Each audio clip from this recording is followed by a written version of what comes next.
Jake Morrison had been riding the dusty roads of Texas for most of his 42 years. His weathered hands gripped the steering wheel of his old pickup truck as he drove through the small town of Cedar Creek on a scorching July afternoon. The sun beat down mercilessly on the cracked asphalt, and the air shimmered with heat waves that made everything look like a mirage. Jake wasn't like most men his age. While others had settled down, started families, and built comfortable lives, he had chosen the lonesome path of a traveling ranch hand. He moved from ranch to ranch, never staying anywhere long enough to form lasting connections. His heart had been broken once, 20 years ago, when the woman he loved chose security over adventure and married a banker instead of a cowboy. Since then, Jake had built walls around his heart thicker than the hide of the bulls he used to ride in his younger days. He lived in a small trailer that he pulled behind his truck containing everything he owned in the world. A few changes of clothes, his grandfather's saddle, some cooking supplies, and a photograph of his parents who had died in a car accident when he was 18. As he drove through Cedar Creek's main street, something caught his eye. A young woman was sitting on the steps of the old gas station, her head buried in her hands. Even from a distance, Jake could see she was crying. Her long brown hair fell like a curtain around her face, and her shoulders shook with each sob. Jake's first instinct was to keep driving. He had learned long ago that getting involved in other people's problems only led to heartache. But something about the woman's despair tugged at something deep inside him. Maybe it was the way she held her swollen belly protectively, or maybe it was the small suitcase beside her that looked like it contained everything she owned. He pulled his truck over and sat there for a moment, engine idling, watching her through his rearview mirror. The woman looked up briefly and Jake caught a glimpse of her face. She was young, probably in her early 20s, with kind eyes that were red from crying. There was something about her that reminded him of a wounded animal, scared and alone. Against his better judgment, Jake turned off the engine and walked back toward the gas station. His boots made soft sounds on the gravel as he approached. The woman looked up at him with startled eyes, immediately wiping her tears and trying to compose herself. "Ma'am, are you all right?" Jake asked, removing his hat out of respect. His voice was gentle, with the slow drawl that came from years of living in the Southwest. The woman hesitated, clearly debating whether to trust this stranger. Jake could see the fear in her eyes, but also a desperate need for help. She was probably 7 months pregnant, he guessed, and looked like she hadn't eaten a proper meal in days.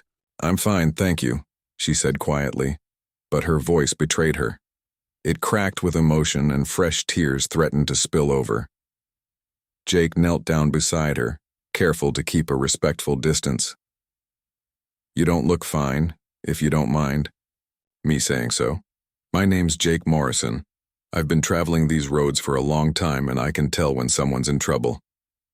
The woman studied his face, searching for any sign of threat or deception. What she saw was a man with kind blue eyes, graying hair beneath his cowboy hat, and calloused hands that spoke of honest work. There was something trustworthy about him, something that made her want to believe she had finally met someone who might help her. "My name is Sarah," she said finally. "Sarah Collins. And you're right, I'm not fine. I'm about as far from fine as a person can get." Jake waited patiently for her to continue, sensing that pushing her would only make her retreat back into her shell. The afternoon sun was beginning to sink lower in the sky, casting long shadows across the empty parking lot. "My husband, Sarah," continued, her voice barely above a whisper, "he sold me." The words hit Jake like a physical blow. In all his years of wandering, he had seen plenty of cruelty and hardship, but nothing had prepared him for this. He felt anger rising in his chest, hot and fierce, but he kept his voice calm and steady. "What do you mean he sold you?" Jake asked, though he was afraid he already knew the answer. Sarah's hand moved protectively over her belly as she spoke. "We've been married for 2 years. Things were good at first, or at least I thought they were. But then he started gambling, drinking, more. We lost our house, our car, everything. A few weeks ago, these men came to our apartment. They said Danny owed them a lot of money, more than we could ever pay back." She paused, taking a shaky breath before continuing. "Danny made a deal with them. He said they could have me. That I would work for them until his debt was paid off. They were going to take me to some place up north, make me do things I can't even think about, especially after the baby comes. Jake's hands clenched into fists, and he had to force himself to stay calm. The idea of anyone treating another human being like property, especially a pregnant woman, filled him with a rage he hadn't felt in years. "Where's your husband now?" Jake asked. "Gone," Sarah replied bitterly. "He took what money they gave him and disappeared, left me with those men. I managed to get away this morning when they stopped. For gas. I've been walking ever since, trying to get as far away as possible. But I don't have anywhere to go, no money, no family. I don't even know what state I'm in."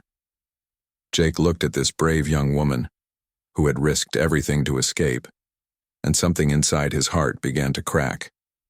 The walls he had built so carefully over the years suddenly seemed less important than helping someone who needed him more than anyone ever had. Jake stood up slowly, his mind racing. Every instinct told him to help this woman, but he also knew that getting involved could put them both in danger. The men Sarah had escaped from wouldn't give up easily, especially if money was involved. But looking at her sitting there, scared and alone with nowhere to turn, he knew he couldn't just walk away. "Sarah, I need you to listen to me carefully," Jake said, glancing around the empty parking lot. "Those men are going to be looking for you. They'll check bus stations, motels, anywhere someone like you might go. We need to get you somewhere safe, and we need to do it now." Sarah looked up at him with a mixture of hope and fear. "Why would you help me? You don't even know me." Jake was quiet for a moment, trying to find the right words. The truth was, he didn't fully understand it himself. Maybe it was because he had spent so many years running from his own problems, and now he had a chance to actually solve someone else's. Or maybe it was simply that he couldn't stand by and watch an innocent person suffer. "Let's just say I've been alone long enough to know what it feels like," Jake said simply. "And nobody deserves what happened to you." He helped Sarah to her feet, noting how thin she had become despite her pregnancy. Her clothes were wrinkled and dirty from her escape, and he could see that she was exhausted. "There's a diner about 50 miles west of here," Jake said, leading her toward his truck.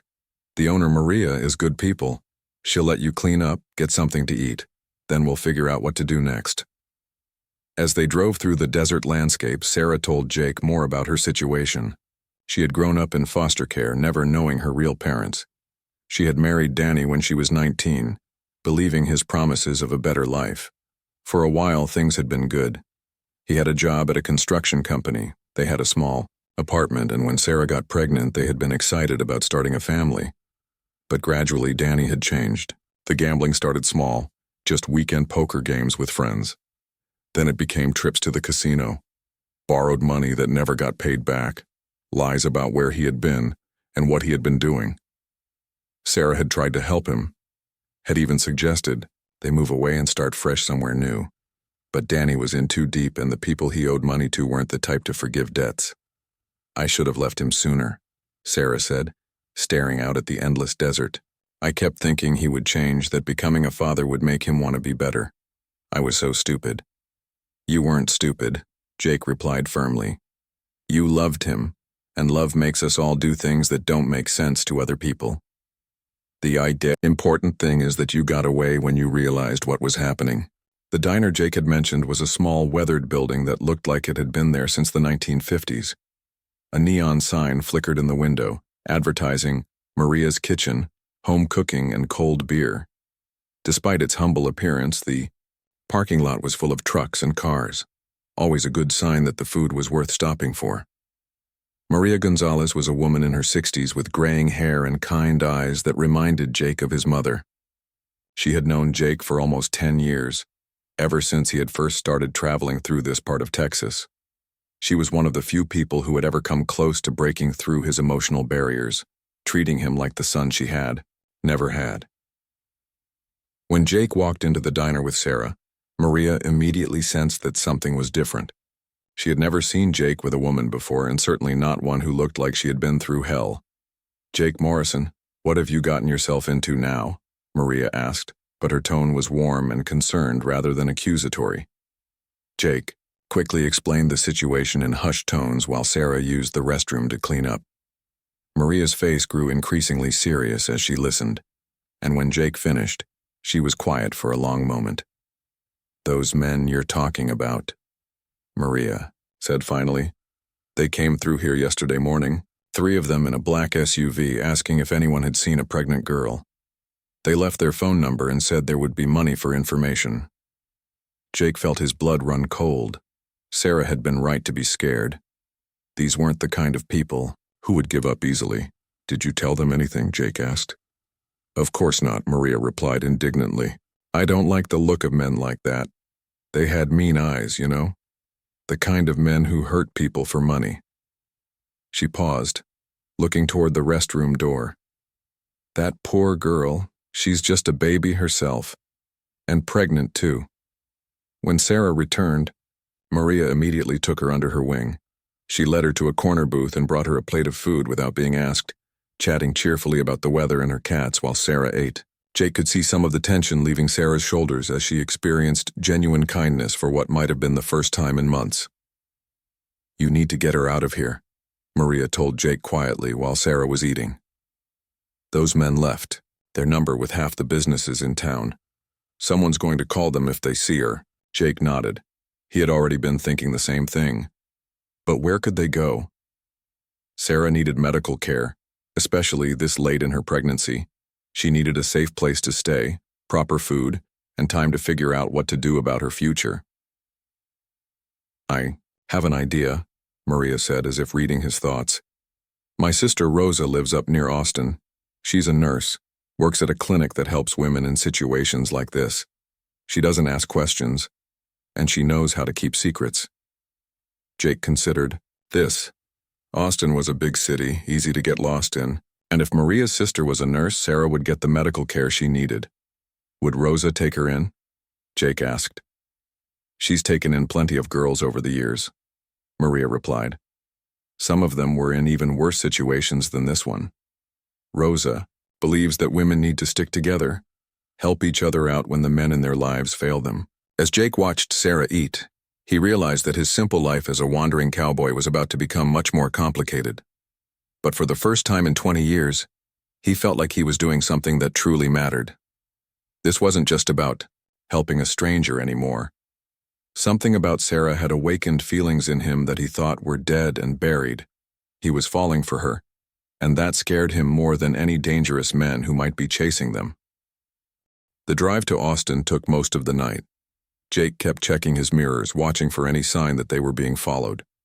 Sarah had fallen asleep in the passenger seat, her head resting against the window. In the soft glow of the dashboard lights, she looked younger than her 22 years, and Jake found himself feeling protective of her in a way that surprised him. Rosa Martinez lived in a modest house in East Austin, in a neighborhood that had seen better days but was slowly being revitalized. When they arrived at dawn, she was already awake, having been called by her sister Maria the night before. Rosa was a smaller, more serious version of Maria, with the same kind eyes but a no-nonsense attitude that came from years of dealing with women in crisis. "You must be Sarah," Rosa said gently, helping the exhausted young woman out of the truck. "Maria told me what happened. You're safe now, mija. Nobody's going to hurt you here." Jake watched as Rosa led Sarah into the house, speaking to her in a mixture of English and Spanish that seemed to comfort the frightened girl. The house was warm and welcoming, filled with the smell of coffee and fresh bread.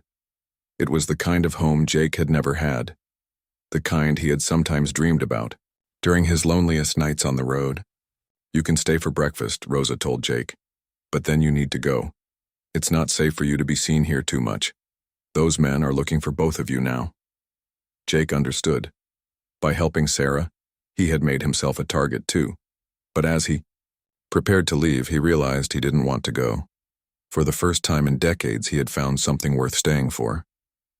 "I'll come back to check on her," Jake said to Rosa quietly. Rosa studied his face for a moment, seeing something there that made her expression soften. "She's been hurt badly by a man, Jake. It's going to take time for her to trust again. Don't push too hard too fast." Jake spent the next few weeks working at a ranch outside of Austin, close enough to visit Sarah regularly, but far enough away to avoid drawing attention to Rosa's house. He found himself looking forward to these visits, more than anything else in his life.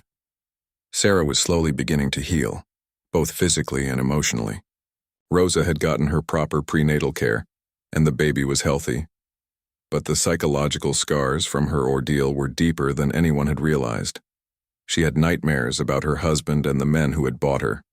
She jumped at unexpected sounds and had trouble trusting anyone except Rosa, and, gradually, Jake. During his visits, Jake would sit with Sarah on Rosa's front porch, talking about everything except the situation that had brought them together. He told her about his travels, the different ranches he had worked on, the beautiful sunsets he had seen from horseback in places most people would never visit. Sarah began to open up too, sharing memories from her childhood in foster care, her dreams of someday having a real family, a place to belong. "I used to think that when I had my baby, everything would finally make sense," Sarah said one evening, as they watched the sunset from the porch swing. "Like I would finally have someone who was really mine, you know? Someone who would never leave me." Jake understood that feeling better than she knew. He had spent most of his adult life searching for something he couldn't name, some sense of belonging that had always remained just out of reach. "Babies are a blessing," Jake said, "but they can't fix everything that's broken in our lives. They need us to be strong for them." Sarah placed her hand on her swollen belly, feeling the baby kick. "I don't know if I'm strong enough. Sometimes, I lie awake at night wondering what kind of mother I'm going to be. What if I mess up like my parents did? What if I can't protect my baby the way I couldn't protect myself?" Jake reached over and gently covered her hand with his. It was the first time he had touched her since helping her into his truck that first day, and he felt something electric pass between them. "You're already protecting your baby," he said softly. "You risked everything to get away from those men. That took more courage than most people have in their whole lives. Your baby is lucky to have you as a mother." As the weeks passed, Jake found himself falling deeper in love with Sarah, but he was careful not to pressure her. He could see that she was beginning to care for him too, in the way she smiled when he arrived for visits, how she saved funny stories to tell him, the way she seemed to relax when he was near. But their peaceful existence was shattered one morning when Rosa called Jake at the ranch where he was working. Her voice was tight with fear. "They found us, Jake. Those men. They were here this morning asking questions. The neighbors saw them. One of them left a card with a phone number. They know she's here." Jake's blood ran cold. He had been so careful, varying his routes to the house, making sure nobody followed him. But somehow Sarah's past had caught up with them. "Where is she now?" Jake asked, already heading for his truck. "I took her to the clinic where I work. She's safe for now, but we can't keep hiding her forever. These men aren't going to give up." Jake drove to the clinic with his mind racing. He had two choices. He could help Sarah disappear again, maybe take her somewhere far away where they could start over. Or he could do what every fiber of his being was telling him to do and face these men directly. When he arrived at the clinic, he found Sarah in a small examination room, crying softly while Rosa held her hand. She looked up when Jake walked in, and he could see the fear in her eyes. "I'm so sorry," Sarah said through her tears. "I never should have let you get involved. Now they're going to hurt you too." Jake knelt down beside her chair and took her hands in his. "Sarah, look at me. Nobody is going to hurt you or your baby, I promise you that." "How can you promise that?" Sarah asked desperately. "You don't know these men. They don't care about anything except money. They'll kill us both if they have to." Jake was quiet for a moment, thinking about the choices that lay ahead of them. He had spent 20 years running, from commitment, from responsibility, from anything that might tie him down. But now he had found something worth fighting for, something worth changing his entire life for. "Because," Jake said finally, "I'm not going to let them." That evening, Jake made a decision that would change everything. Instead of running or hiding, he called the number that the men had left with Rosa's neighbors. His hands were steady as he dialed, but his heart was pounding. He had never been afraid of a fight. But this was different. This time, he wasn't just fighting for himself. A gravelly voice answered on the second ring. Yeah? This is Jake Morrison, Jake said calmly. I believe you're looking for someone I'm with. There was a pause, then the sound of muffled conversation in the background. When the man spoke again, his voice was cold and businesslike. Where is she? Somewhere safe, Jake replied, but I'm willing to make a deal with you. What kind of deal? Jake took a deep breath. The girl's husband sold her to you for money, right? How much was his debt? 15,000, the man said after another pause. Plus interest and expenses, it's up to 25 now. The amount hit Jake like a physical blow. It was more money than he had saved in his entire life. But as he thought about Sarah and her unborn baby, he knew there was no choice. I'll pay it, Jake said. The man laughed, a harsh sound with no humor in it. You got 25 grand laying around, cowboy? I can get it, Jake lied, hoping he sounded more confident than he felt. But there are conditions. Once I pay you, this is over. You leave her alone forever. No coming back for more money, no threatening her or her baby. We clear on that? Money talks, the man said. You get us 25,000 and we'll consider the debt paid. But we want cash and we want it tomorrow night. You know the old grain elevator outside Cedar Creek? Be there at midnight. Come alone. The line went dead. Jake stared at the phone for a moment, realizing what he had just committed himself to. $25,000 was an impossible sum for a man who lived paycheck to paycheck, moving from ranch to ranch. But somehow, he was going to find it. He started by calling every rancher he had ever worked for, every friend he had made in his travels. Most of them were good people who respected Jake for his honest work and reliable character, but $25,000 was a fortune to folks who made their living off the land. The first few calls were disappointing. People were sympathetic, but nobody had that kind of money to lend. Jake began to feel desperate as the hours ticked by. He considered going to a bank, but he had no collateral, no steady job, nothing that would convince them to give him a loan. Then, he remembered something. His grandfather had left him a small piece of land in New Mexico, about 40 acres of desert that wasn't good for much except watching sunsets. Jake had never seen it as valuable, just a connection to his family's past. But land was land, and maybe someone would buy it. He spent the entire next day driving to the county courthouse in New Mexico, signing papers, and meeting with a real estate agent who specialized in quick cash sales. The land was worth about $30,000 to the right buyer, and Jake found a developer who was willing to pay $28,000 in cash for a quick closing. It was everything Jake owned in the world besides his truck and the clothes on his back. But as he drove back toward Cedar Creek with an envelope full of cash, he felt lighter than he had in years. For the first time in his adult life, he was truly giving everything for someone else. When he got back to Austin, he found Sarah at Rosa's house, pacing nervously around the living room. She looked up when he walked in, and he could see the fear and worry in her eyes. "Where have you been?" Sarah asked. "Rosa said you were gone all day.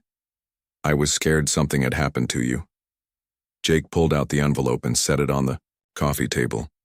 "I got the money." Sarah stared at the envelope, then at Jake. "What money?" "The money to pay off your husband's debt. $28,000. Enough to buy your freedom and have a little left over."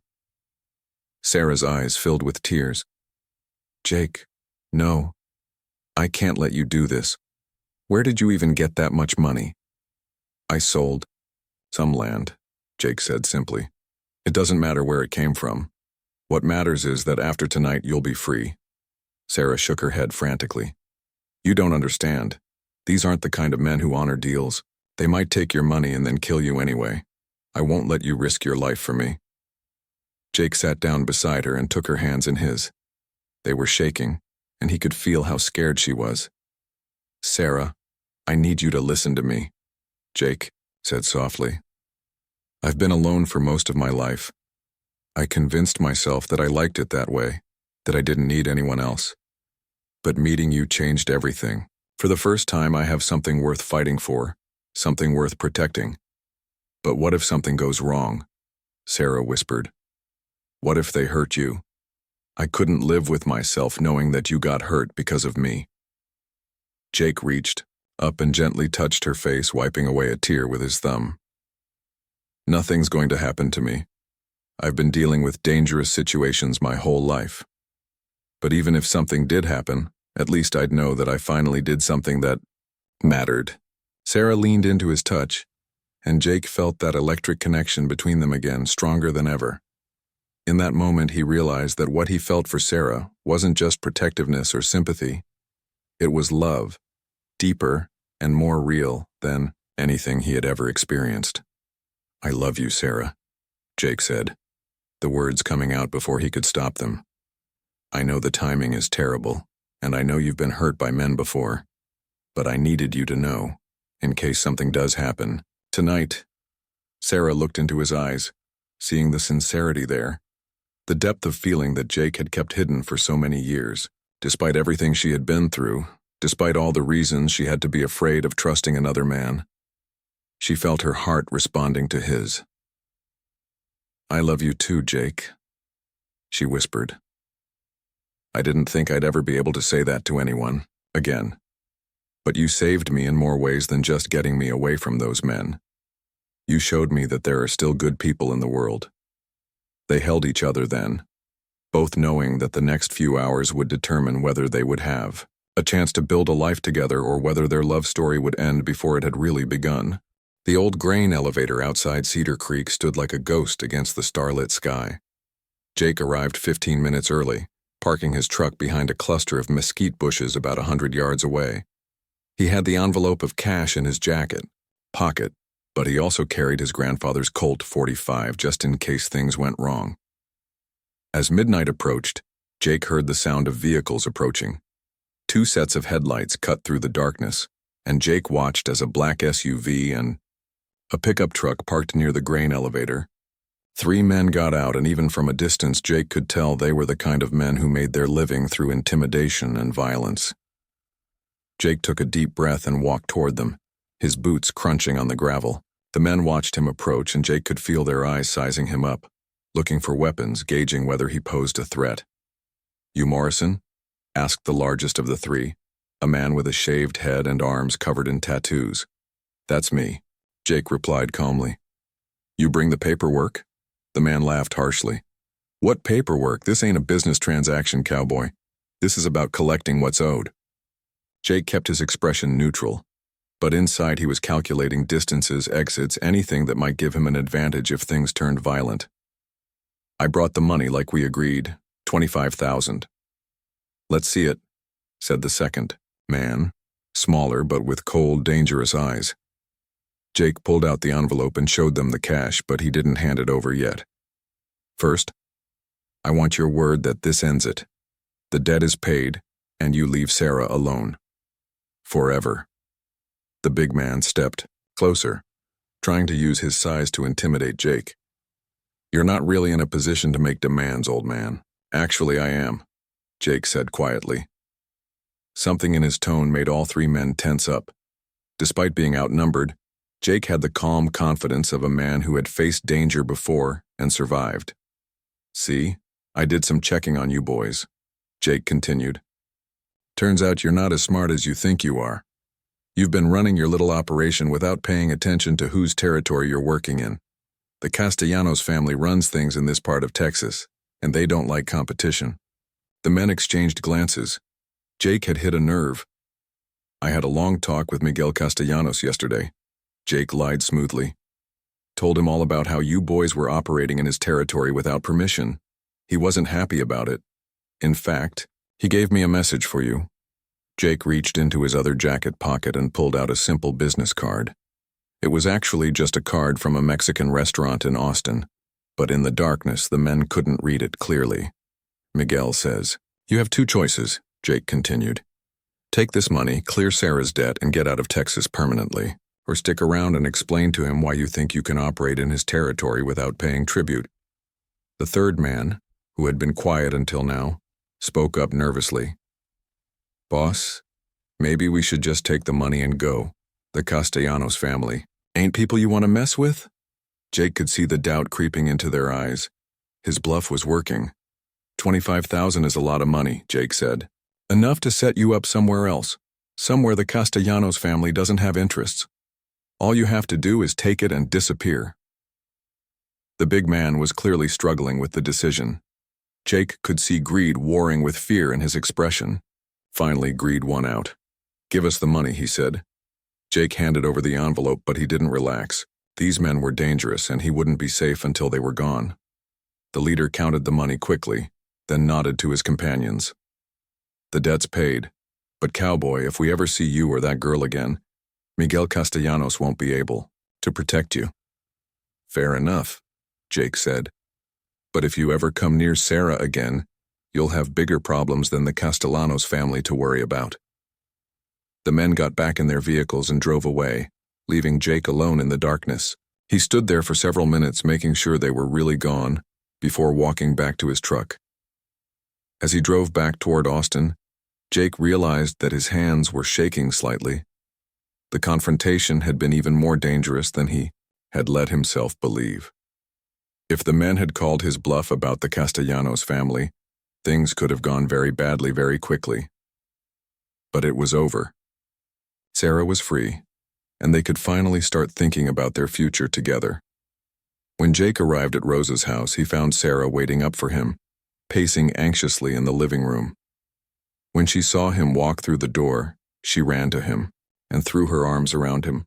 "Thank God you're safe," she whispered against his chest. "I was so scared. Rosa tried to make me go to bed, but I couldn't sleep knowing you were out there facing those men." Jake held her tightly, breathing in the scent of her hair, feeling the warmth of her body against his. For the first time in weeks, he felt truly safe. "It's over," he said softly. "They took the money and left. They won't be bothering you anymore." Sarah pulled back to look at him, tears of relief streaming down her face. "I can't believe you did this for me. You risked everything, and you barely even know me."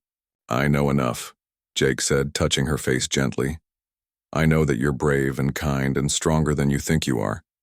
I know that I love you more than I've ever loved anyone in my life."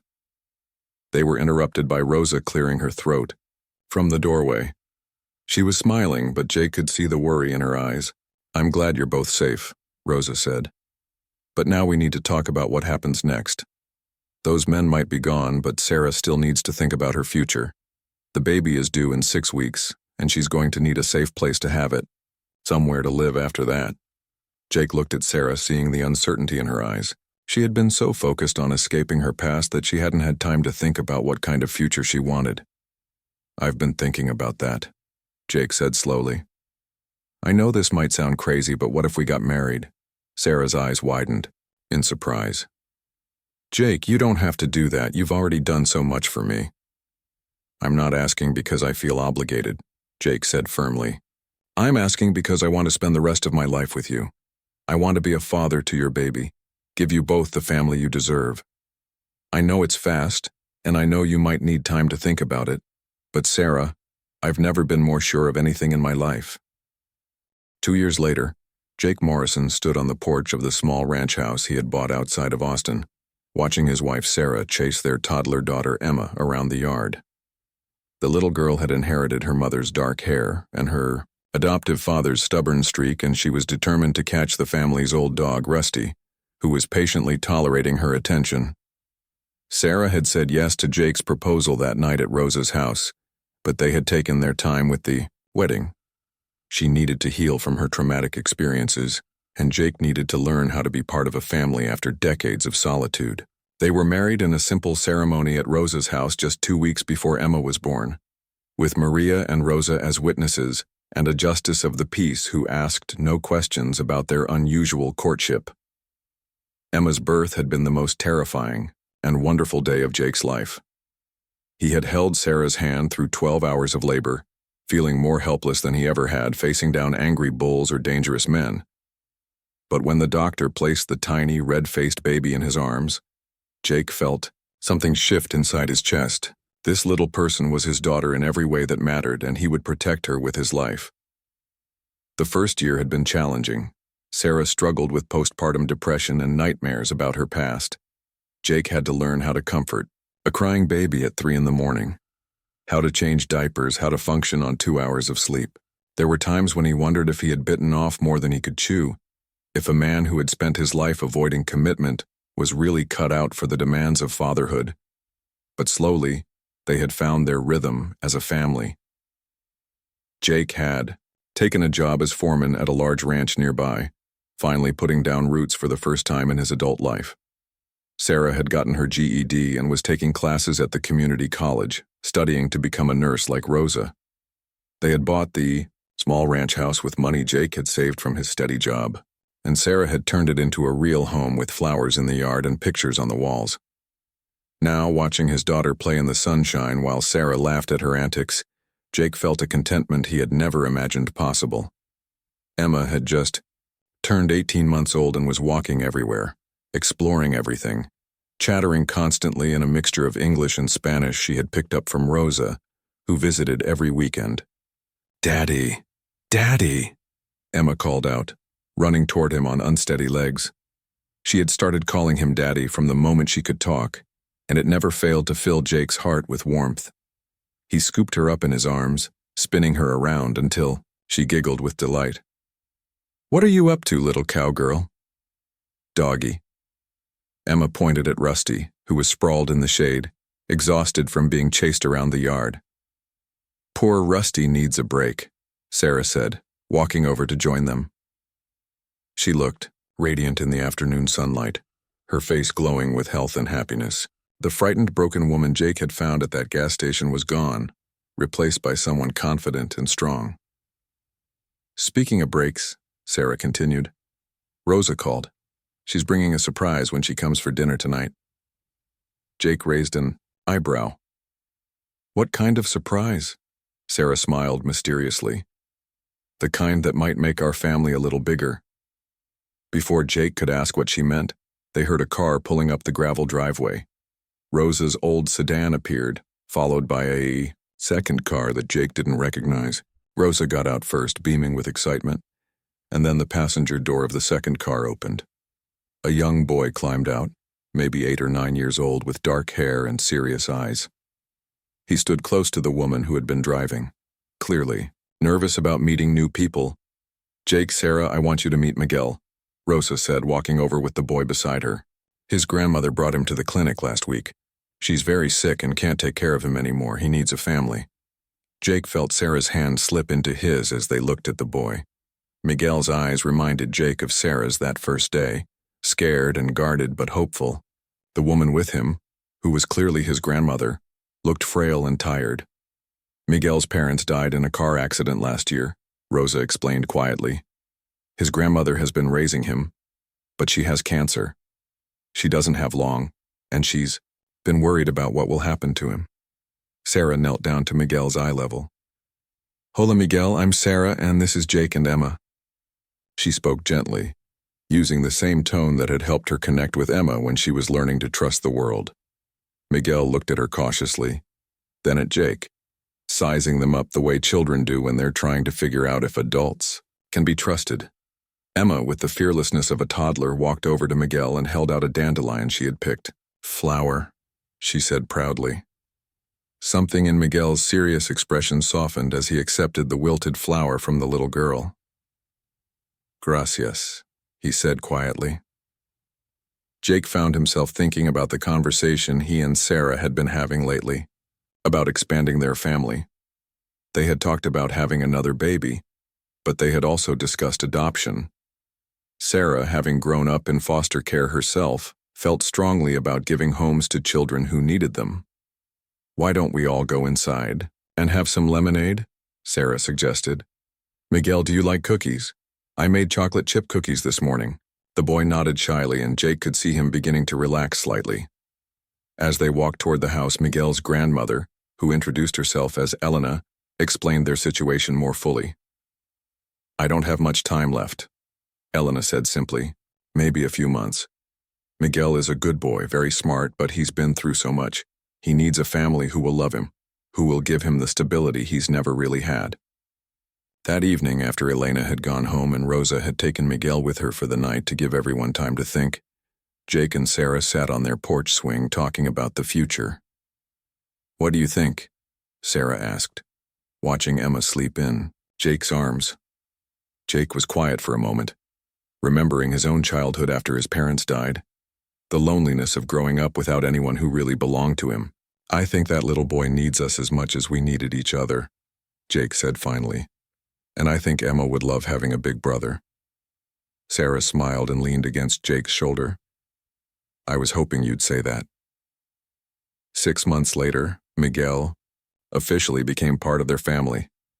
Elena had passed away peacefully in her sleep just 3 weeks after the adoption was finalized, but she had lived long enough to see Miguel settled and happy in his new home. Miguel had been cautious at first, testing boundaries and waiting for the other shoe to drop the way children do when they've experienced too much loss. But gradually, he had begun to trust that Jake and Sarah weren't going anywhere, that this home was really his. Now he helped Jake with chores around the ranch, learning to ride horses and care for animals. He was protective of Emma, reading her stories and helping Sarah with bedtime routines. And slowly, the serious, guarded expression had been replaced by the normal enthusiasm of a boy who felt safe and loved. On Christmas morning of their second year as a family of 4, Jake watched his children opening presents under the tree Sarah had decorated. Miguel was helping Emma with the wrapping paper, both of them laughing as Rusty tried to steal the ribbons. Sarah came up behind Jake and wrapped her arms around his waist. "No regrets?" she asked softly. Jake thought about the man he had been just 3 years ago, driving aimlessly from ranch to ranch with no connections, no purpose beyond the next paycheck. Then he looked at his family, at the home they had built together, at the life that had grown from a chance encounter at a gas station. "Not a single one," he said, turning to kiss his wife. "Not a single one." Later that evening, as they tucked the children into bed, Miguel looked up at Jake with the trust that had taken so long to build. "Dad," he said, the words still new enough to make Jake's heart skip a beat. "Will you tell us the story again? About how you and Mom met?" Sarah laughed from the doorway. "That's a long story, mijo." "I like long stories," Emma chimed in from her crib. Jake sat down on the edge of Miguel's bed, with Sarah beside him and Emma listening from across the room, as he began to tell the story of a lonely cowboy who found his family by saving a pregnant woman from men who had bought her. He realized that it wasn't just a story about rescue or redemption. It was a story about how love can appear in the most unexpected places, how family isn't always about blood, and how sometimes the best things in life come to those who are brave enough to stop running and finally stand still long enough to let love catch up with them.